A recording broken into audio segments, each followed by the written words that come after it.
ପିଲେମାନେ ଏହା ପୂର୍ବରୁ ଆମେ ଭୌତିକ ଓ ରାସାୟନିକ ପରିବର୍ତ୍ତନର ଭୌତିକ ପରିବର୍ତ୍ତନ ସମ୍ପର୍କରେ ଆଲୋଚନା କରିଥିଲେ।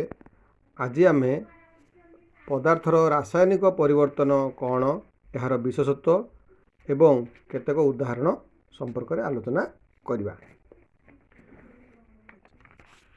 ରାସାୟନିକ ପରିବର୍ତ୍ତନ ଯେଉଁ ପରିବର୍ତ୍ତନରେ ପଦାର୍ଥର ମୂଳ ଗୁଣ ସମ୍ପୂର୍ଣ୍ଣ ଭାବେ ବଦଳି ଯାଇ ନୂତନ ପଦାର୍ଥ ସୃଷ୍ଟି ହୋଇଥାଏ, ସେହି ପରିବର୍ତ୍ତନକୁ ରାସାୟନିକ ପରିବର୍ତ୍ତନ କହନ୍ତି। ଏହାର ବିଶେଷତ୍ୱ ନୂତନ ପଦାର୍ଥ ସୃଷ୍ଟି ହୋଇଥାଏ। ଏହା ଏକ ଅପ୍ରତ୍ୟାବର୍ତ୍ତୀ ପରିବର୍ତ୍ତନ। ପଦାର୍ଥଟି ଏକ କିମ୍ବା ଏକାଧିକ ପଦାର୍ଥରେ ପରିଣତ ହୋଇଥାଏ। ନୂତନ ପଦାର୍ଥ ଗୁଡ଼ିକର ଗୁଣ ମୂଳ ପଦାର୍ଥର ଗୁଣଠାରୁ ସମ୍ପୂର୍ଣ୍ଣ ଭିନ୍ନ। ତାପ କିମ୍ବା ଆଲୋକ ସୃଷ୍ଟି ହୋଇଥାଏ। ଓଜନର ହ୍ରାସ କିମ୍ବା ବୃଦ୍ଧି ଘଟିନଥାଏ। ଏହି ପରିବର୍ତ୍ତନକୁ ମଧ୍ୟ ରାସାୟନିକ ପ୍ରତିକ୍ରିୟା କୁହାଯାଏ।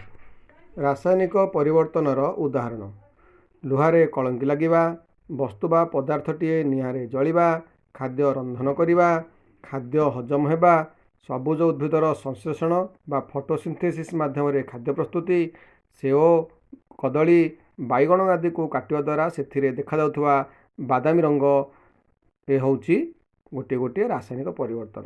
ଧନ୍ୟବାଦ।